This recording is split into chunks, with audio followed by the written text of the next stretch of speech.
Julien Eberhardt et Frédéric Rosset, les deux héros, on peut dire, des F1 Désert, les deux élèves de l'époque de l'ENSM, où ce projet en fait a débuté. Qu'est-ce que vous ressentez aujourd'hui par rapport à Barrigo? C'était en 1985, donc on est 30 ans après, quoi. Que pensez-vous de Barrigo? Que représente Barrigo pour vous aujourd'hui? Alors Barrigo, c'était une époque, nous ça a commencé en 84, et c'était un projet qu'on avait élaboré à l'école. On est arrivé chez Patrick, et Patrick, il nous a enclenché dans un espèce de système où lui savait à peu près ce qu'il faisait. Nous, on n'avait aucune idée de là où on mettait les pieds, et il nous a propulsé dans le Dakar. Et je crois que si Patrick n'avait pas été là, on n'aurait pas eu ce... Et pourquoi vous vous êtes adressé à lui alors à ce moment-là pour ce projet? Parce que c'était à l'époque le seul capable de faire une moto dont on était sûr qu'elle puisse arriver à Dakar d'un point de vue mécanique. Après il y a le pilote bien sûr, moi je ne l'ai pas terminé, mais lui était le seul qui pouvait nous aider à faire ces motos-là.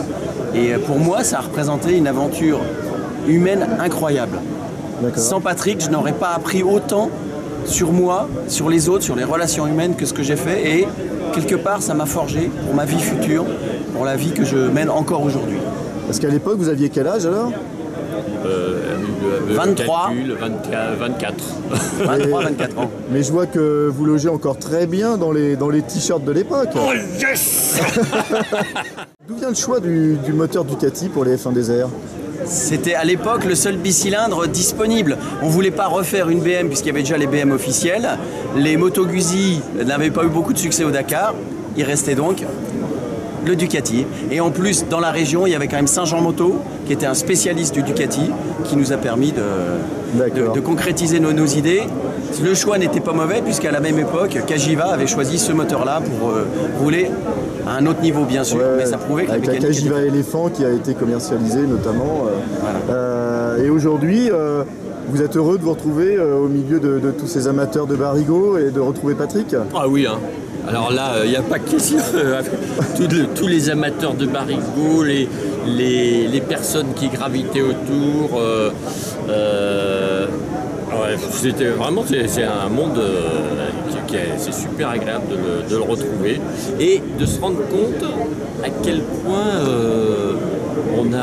on n'avait pas tellement conscience de ce qu'on vivait à l'époque.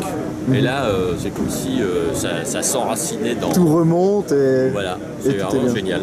Okay. Génial. Moi, je venais sans idée préconçue de ce que j'allais vivre. Et réellement, retrouver Patrick, ça faisait quand même plusieurs dizaines d'années que je ne l'avais pas vu. On s'est retrouvés comme au premier jour. Comme si vous n'étiez pas quitté de la veille. Quoi. Cette passion, cette marque-là, nous permet de se retrouver tous ensemble. Je côtoie encore sur le championnat de France quelques personnes qui roulent en Barrigo, mais c'était le seul lien qui me restait. Et là, aujourd'hui, on se retrouve avec tous les acteurs de l'époque. Et un vrai bonheur. Hier soir, au repas, on a discuté. Un vrai bonheur. Alors, il y a Patrick, il y avait Eric qui nous a appris qu'on était vraiment complètement confiants. Il y a Daniel qui veut dire au revoir à Julien parce qu'il n'avait pas encore dit au revoir. Voilà. Alors moi je lui redis au revoir pour la 10e fois. Et des rencontres humaines incroyables comme celle de Daniel par exemple.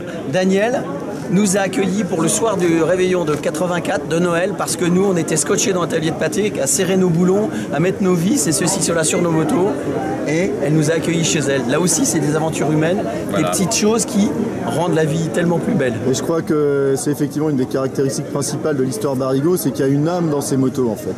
Et tout ce relationnel humain qu'il y a eu autour fait qu'aujourd'hui les gens se retrouvent 30, 40 ans après et sont toujours aussi heureux de se revoir.